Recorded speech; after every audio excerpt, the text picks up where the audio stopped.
എന്തിനാണ് മെയ് ഉപയോഗിക്കുന്നത്? ഈ ഒരു ചോദ്യം പലരുടെയും മനസ്സിൽ മിക്കപ്പോഴും അലട്ടുന്ന ഒരു ചോദ്യമാണ്. അങ്ങനെയുള്ള ചോദ്യങ്ങൾക്കുള്ള ഒരു ശാശ്വത പരിഹാരമാണ് ഈ ക്ലാസ്. എൻ്റെ ക്ലാസ് ആദ്യമായിട്ടാണ് കാണുന്നതെങ്കിൽ നിങ്ങൾ സബ്സ്ക്രൈബ് ചെയ്യുക, ഒപ്പം തൊട്ടടുത്ത് കാണുന്ന ബെൽ ബട്ടണും കൂടെ ക്ലിക്ക് ചെയ്ത് നോട്ടിഫിക്കേഷൻ എനേബിൾ ആക്കി വെക്കുക. അങ്ങനെയാകുമ്പോൾ ഇനിയുള്ള പുതിയ ക്ലാസ്സുകൾ നിങ്ങൾക്ക് ലഭ്യമാകുന്നതായിരിക്കും. അപ്പം നമുക്ക് നമ്മുടെ ക്ലാസ്സിലേക്ക് വരാം. എല്ലാവർക്കും രഞ്ജിത്ത് ഇംഗ്ലീഷിലേക്ക് ഒരിക്കൽ കൂടി സ്വാഗതം. Kerala PSC, UPSC, SSC, RRB എന്നീ പരീക്ഷകൾക്ക് തയ്യാറെടുക്കുന്നവർ രഞ്ജിത്ത് ഇംഗ്ലീഷ് എന്ന യൂട്യൂബ് ചാനൽ ഫോളോ ചെയ്യുക, ലൈക്ക് ചെയ്യുക, ഷെയർ ചെയ്യുക, സബ്സ്ക്രൈബ് ചെയ്യുക. രഞ്ജിത്ത് ഇംഗ്ലീഷിന്റെ നല്ലൊരു വിജയ ആശംസ നേരുന്നു. നന്ദി, നമസ്കാരം. മേ എന്ന സഹായക്രിയയ്ക്ക് പ്രധാനമായും 4 ഉപയോഗങ്ങളാണ് ഉള്ളത്. അതിൽ ആദ്യത്തെ ഉപയോഗം എന്ന് പറയുന്നത് എന്താണ്? പോസിബിലിറ്റിയെ സൂചിപ്പിക്കാൻ ഉപയോഗിക്കുന്നു. എന്താണ് പോസിബിലിറ്റി? സാധ്യതയെ സൂചിപ്പിക്കുവാൻ വേണ്ടി ഉപയോഗിക്കുന്നു. ഉദാഹരണം നോക്കാം. എന്താണ് ഇറ്റ് മേ റെയിൻ ടുഡേ എന്ന് പറഞ്ഞാൽ അതിൻ്റെ അർത്ഥം എന്താ? ഇന്ന് മഴ പെയ്തേക്കാം എന്നാണ് അർത്ഥം. അതായത് ഇന്ന് മഴ പെയ്യാനുള്ള സാധ്യത ഉണ്ടെന്നാണ് ഇവിടെ പറയുന്നത്. അപ്പോൾ ഇറ്റ് മേ റെയിൻ ടുഡേ, ഇന്ന് മഴ പെയ്തേക്കാം. ഇനി അടുത്ത് എന്താണ്? ഷീ മേ കം ടുമോറോ, നാളെ അവൾ വന്നേക്കാം. അല്ലേ? അപ്പം പോസിബിലിറ്റിയെ സൂചിപ്പിക്കാൻ നമുക്ക് എന്ത് ഉപയോഗിക്കാം? മേ ഉപയോഗിക്കാം. അപ്പോൾ ഇതാണ് മേയുടെ ഒന്നാമത്തെ ഉപയോഗം. ഇനി നമുക്ക് രണ്ടാമത്തെ ഉപയോഗം നോക്കാം. എന്താണ്? Asking and giving permission. അതായത് പെർമിഷൻ നമുക്കറിയാമല്ലോ, അനുവാദം. അനുവാദം ചോദിക്കുവാനും അനുവാദം കൊടുക്കുവാനും നമുക്കെന്ത് ഉപയോഗിക്കാം? മേ ഉപയോഗിക്കാം. അപ്പോൾ നോക്കുക, മേ ഐ ഗോ ദെയർ. അടുത്തത് may we take A leave. ഈ പറയുന്ന 2 സെൻറ്റൻസിൻ്റെ അവസാനം എന്തുണ്ട്? ഒരു ചോദ്യ ചിഹ്നമുണ്ടല്ലോ, ക്വസ്റ്റ്യൻ മാർക്ക് ഉണ്ടല്ലോ. അപ്പോൾ അതെന്താണ്? ചോദിക്കുകയാണ്. ഇവിടെ എന്തായിരിക്കും ചോദിക്കുക? അനുവാദം ചോദിക്കുക. അപ്പോൾ അനുവാദം ചോദിക്കുക എന്ന് പറയുമ്പോൾ അതൊരു ചോദ്യവാക്യമായിരിക്കും. ആ വാക്യം എന്തിൽ തുടങ്ങണം? മേ എന്ന് പറയുന്ന സഹായക്രിയയിൽ തുടങ്ങണം. അങ്ങനെ ഏതെങ്കിലും ഒരു ചോദ്യവാക്യം മേയിൽ തുടങ്ങുന്നു എങ്കിൽ അത് എന്താണ്? എങ്ങനെയുള്ള ചോദ്യമാണ്? എന്തിനു വേണ്ടിയുള്ള ചോദ്യമാണ്? അനുവാദത്തിന് വേണ്ടിയുള്ള ചോദ്യമാണ്. അപ്പോൾ മേ ഐ ഗോ ദെയർ എന്ന് പറയുമ്പോൾ എന്തായിരിക്കും? ഞാൻ അങ്ങോട്ട് പോകട്ടെ. ഇനി അടുത്ത് may we take A leave, ഞങ്ങൾ ഒരു ലീവ് എടുത്തോട്ടെ എന്ന് വരും. ഇനി ഇതേ സെൻറ്റൻസ് തന്നെ നമ്മൾ സ്റ്റേറ്റ്മെൻറ്റ് രൂപത്തിൽ വന്നു കഴിഞ്ഞാൽ അത് ഏത് അർത്ഥത്തിൽ നമുക്ക് എടുക്കാം? അനുവാദം കൊടുക്കുന്നതായിട്ട് നമുക്ക് എടുക്കാം. അപ്പോൾ ഉദാഹരണത്തിന് യു മേ ഗോ. അപ്പം മേ ഐ ഗോ ദെയർ എന്ന് അനുവാദം ചോദിച്ചു. അപ്പോൾ എന്ത് പറഞ്ഞു? You may go. അപ്പം എന്താ? നിങ്ങൾക്ക് പോകാം. അപ്പോൾ അവിടെ യു മേ ഗോ എന്ന് പറയുമ്പോൾ അതെന്താണ്? അനുവാദം കൊടുക്കലാണ്. അല്ലേ? യു മേ ഗോ, നിങ്ങൾക്ക് പോകാം. ഇനി അടുത്തത് may we take A leave, ഞങ്ങളൊരു ലീവ് എടുത്തോട്ടെ എന്ന് ചോദിച്ചപ്പോൾ അതിൻ്റെ ഉത്തരമായിട്ട് എന്താണ് പറഞ്ഞത്? യു മേ ഡു ഇറ്റ്, നിങ്ങൾക്ക് അങ്ങനെ ചെയ്യാം. അല്ലേ? നിങ്ങൾക്കത് ചെയ്യാം. അപ്പോൾ അവിടെയും എന്താണ് ചെയ്തത്? അനുവാദം കൊടുക്കുകയാണ് ചെയ്തത്. അല്ലേ? അപ്പോൾ നമ്മൾ മനസ്സിലാക്കേണ്ട കാര്യം, മേയുടെ രണ്ടാമത്തെ ഉപയോഗം എന്താണ്? അത് അനുവാദം ചോദിക്കുവാനും അനുവാദം കൊടുക്കുവാനും നമുക്കെന്ത് ഉപയോഗിക്കാം? മേ ഉപയോഗിക്കാം. ഇനി നമുക്ക് മേയുടെ മൂന്നാമത്തെ ഉപയോഗം നോക്കാം. എന്താണ്? വിഷ്. അല്ലേ? അതായത് ആശംസ നേരുവാനും നമുക്കെന്ത് ഉപയോഗിക്കാം? മേ ഉപയോഗിക്കാം. ഇങ്ങനെ വരുമ്പോഴും മേ നമ്മൾ ആദ്യം തന്നെ ഉപയോഗിക്കണം. പക്ഷേ അവസാനം ക്വസ്റ്റ്യൻ മാർക്ക് വരാൻ പാടില്ല. അപ്പം ആദ്യം മെയ് ഒരു സെൻറ്റൻസിൻ്റെ തുടക്കത്തിൽ മെയ് വരികയും അവസാനം ഒരു ചോദ്യ ചിഹ്നം വരികയാണെങ്കിൽ അതെന്തായിരിക്കും? അത് അനുവാദം ചോദിക്കലാകും. എന്നാൽ ഇവിടെ അവസാനം ക്വസ്റ്റ്യൻ മാർക്ക് വരാൻ പാടില്ല, പക്ഷേ മെയിൽ തുടങ്ങണം. അങ്ങനെയാകുമ്പോൾ അതെന്തായിരിക്കും? ഒരു ആശംസ നേരുകയാണ് യഥാർത്ഥത്തിൽ ചെയ്യുക.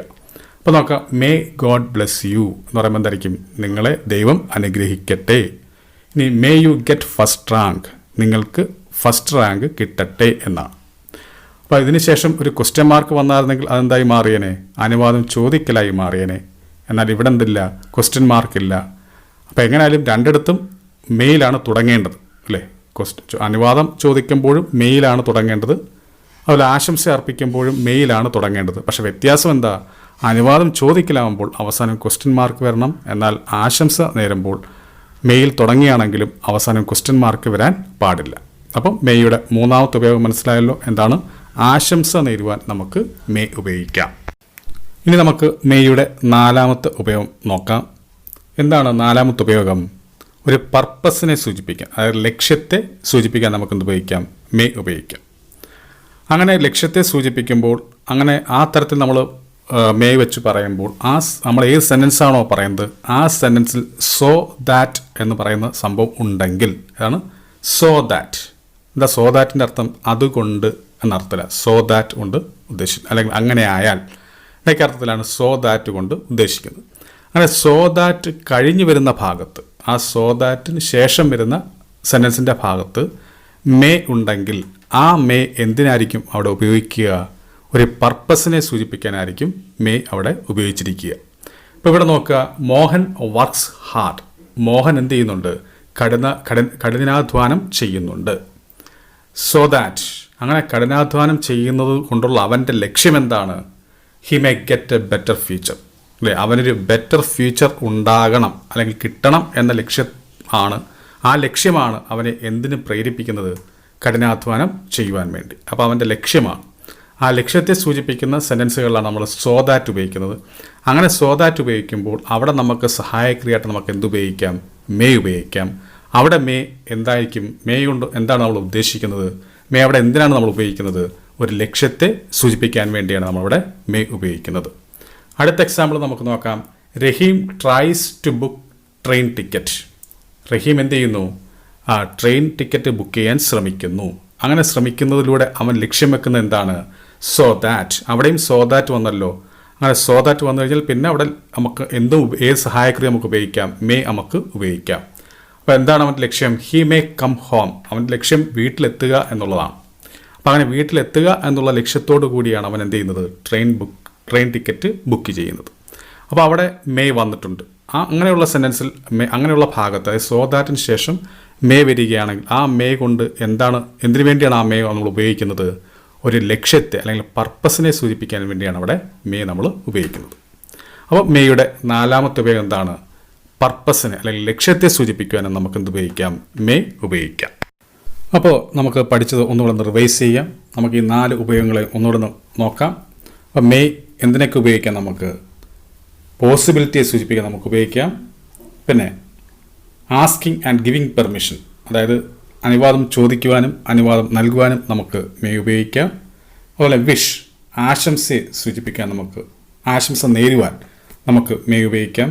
അതുപോലെ തന്നെ പർപ്പസ്, ലക്ഷ്യത്തെ സൂചിപ്പിക്കുവാനും നമുക്ക് എന്ത് ഉപയോഗിക്കാം? മേ ഉപയോഗിക്കാം. അപ്പോൾ ഇത്രയാണ് മേയുടെ ഉപയോഗങ്ങൾ. അപ്പോൾ ഇനി നമുക്ക് മേ എന്ന് പറയുന്ന സഹായക്രിയ വെച്ചുകൊണ്ട് ഇനി നമുക്ക് ആശയക്കുഴപ്പം വരേണ്ട കാര്യമില്ല. നമുക്ക് കാര്യങ്ങൾ മനസ്സിലായിട്ടുണ്ട്. അപ്പോൾ ഈ ക്ലാസ് നിങ്ങൾക്ക് നല്ലപോലെ മനസ്സിലായിട്ടുണ്ടെങ്കിൽ തീർച്ചയായിട്ടും നിങ്ങൾ ലൈക്ക് ചെയ്യുക, ഷെയർ ചെയ്യുക. അതുപോലെ തന്നെ ആദ്യമായി എൻ്റെ ക്ലാസ് കാണുന്നവർ പുതിയ ക്ലാസ്സുകൾ ലഭിക്കാൻ വേണ്ടി താഴെ കാണുന്ന സബ്സ്ക്രൈബ് ബട്ടൺ ക്ലിക്ക് ചെയ്ത് എൻ്റെ ചാനൽ സബ്സ്ക്രൈബ് ചെയ്യുക. ഒപ്പം തൊട്ടടുത്ത് കാണുന്ന ബെൽ ബട്ടനോട് ക്ലിക്ക് ചെയ്ത് നോട്ടിഫിക്കേഷൻ എനേബിൾ ആക്കി വെക്കുക. അങ്ങനെയാകുമ്പോൾ തുടർന്നുള്ള ക്ലാസ്സുകൾ നിങ്ങൾക്ക് നോട്ടിഫിക്കേഷനായി ലഭിക്കുന്നതായിരിക്കും. ഇതുവരെ ഞാൻ ചെയ്ത എല്ലാ ക്ലാസ്സുകളും കാണാൻ വേണ്ടി ഈ വീഡിയോയുടെ താഴെ ഞാൻ എല്ലാ ക്ലാസ്സുകളുടെയും ലിങ്ക് കൊടുത്തിട്ടുണ്ട്. അതുവഴി എൻ്റെ എല്ലാ ക്ലാസ്സുകളും നിങ്ങൾക്ക് കയറി കാണാവുന്നതാണ്. അപ്പോൾ എല്ലാവർക്കും നല്ലൊരു വിജയം ആശംസിച്ചുകൊണ്ട് ഞാൻ നിർത്തുന്നു. നന്ദി, നമസ്കാരം.